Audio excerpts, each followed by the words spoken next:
欢迎来到热点新闻频道，请订阅并关注以获取最新资讯。众星告别入青云，侯明昊发红包真情收官，卢玉晓手绘封面萌翻全网。随着收官曲奏响，仙侠剧入青云终于迎来了圆满的谢幕时刻。曾经一度被视作冷门题材试水的他，竟凭借过硬的剧本质量和演员真挚的表演，在尾声实现口碑逆袭。如今全剧落下帷幕，主演们纷纷在社交平台发文告别角色，晒照发红包，与观众共同告别这场跨越3界6境的修仙旅程。入青云由侯明昊、卢玉晓主演，自播出之初便以不按套路出牌引人注目。与以往仙侠剧热衷三生三世虐恋神魔大战的模式不同，这部剧选择回归修真叙事的本源，用紧凑的故事节奏、克制的情感表达，以及极具视觉冲击力的服化道与打戏，呈现出一个别开生面的仙侠世界。剧组在场景搭建与镜头语言上也颇具匠心，青云大会、沉渊秘境、离恨天禁地，每一处布景都兼具东方美学与奇幻质感，演员的造型不再走浓妆滤镜风，而是以写实色调、简洁线条凸显人物气质。正是这份去油去套路的真诚，让入青云在一众同题材作品中脱颖而出。虽然前期播放数据并不亮眼，但随着剧情层层反转，口碑一路走高。即便中后期有《暗河传》《水龙吟天地剑心》等热门剧分流受众，入青云的热度仍稳步上升。大结局当日云和市占率更是突破14%，实现收官登顶。作为入青云的灵魂人物，侯明昊饰演的纪伯载从出场起就极具神秘气息。少年沉稳，外冷内热，背负身世之谜却不言放弃。而剧中最大的反转纪伯载才是明线，更是令全网震惊。从无灵脉的弃子，到通过离恨天重生觉醒，他的人生是一场漫长的自我救赎。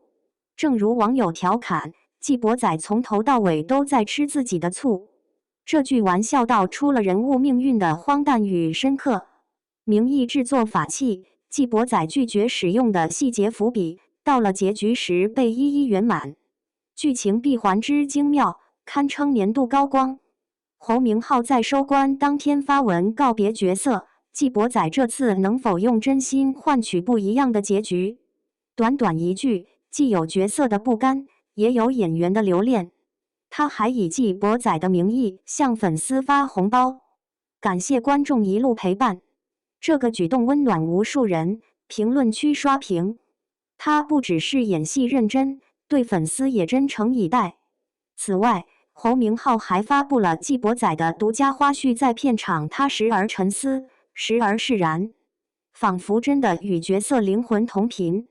镜头前后的反差，让人看到一个演员的投入与成长。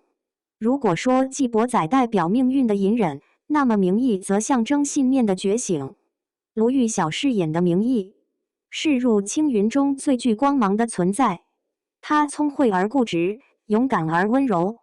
从被人轻视的小练气师到撑起全局的女修士，她的成长之路是全剧最动人的篇章。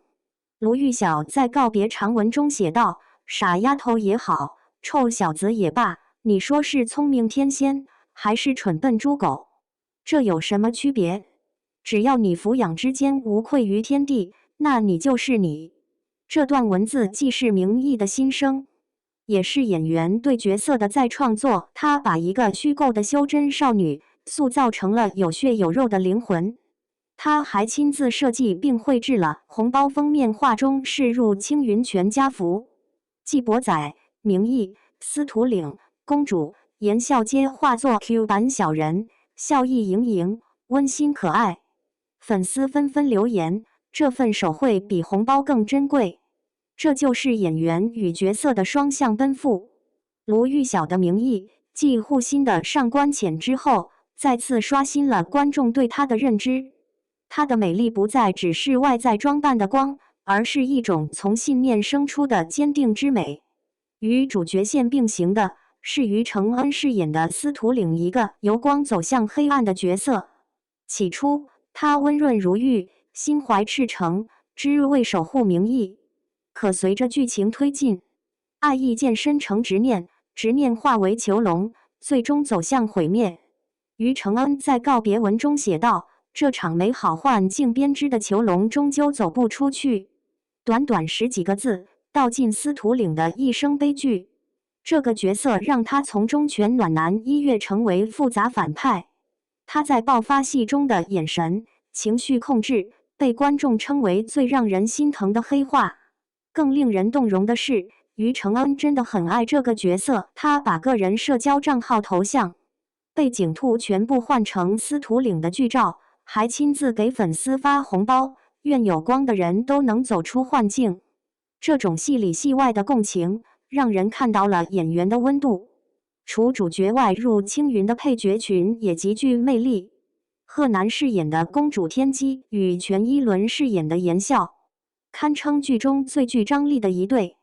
剧里他们是互相克制、互相伤害的宿命情人，剧外却合作默契，笑闹不断。两人在收官当天发布了共创视频，展示受华判宫的日常花絮。镜头里的天机不再高傲，而是笑得灿烂。网友调侃：戏外比戏里甜100倍。贺南在角色小记中写道：“公主出生就拥有一切，看似可可爱爱，但她从不是傻白甜。她像草丛里的小野兽，会伺机而动。”这种自我解构让天机多了几分人性深度。她聪明、野心勃勃，却仍保有少女的柔软。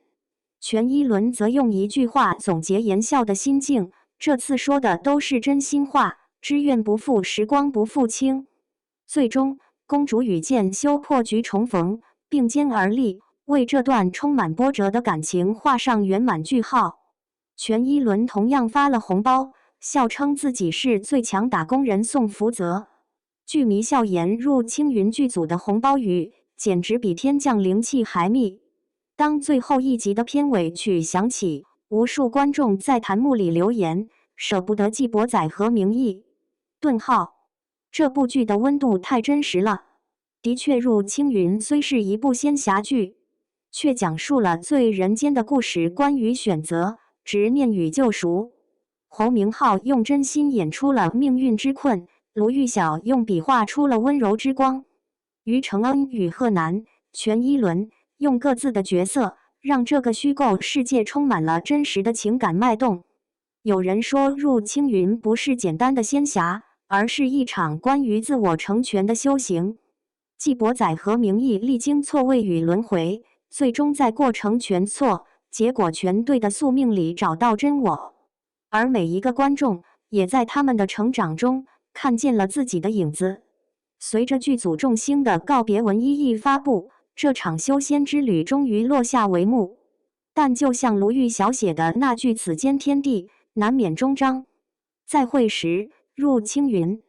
故事或许结束了，但那份真诚与热爱会在平行世界里继续闪光。愿所有入青云的人都能带着光，走向属于自己的云端。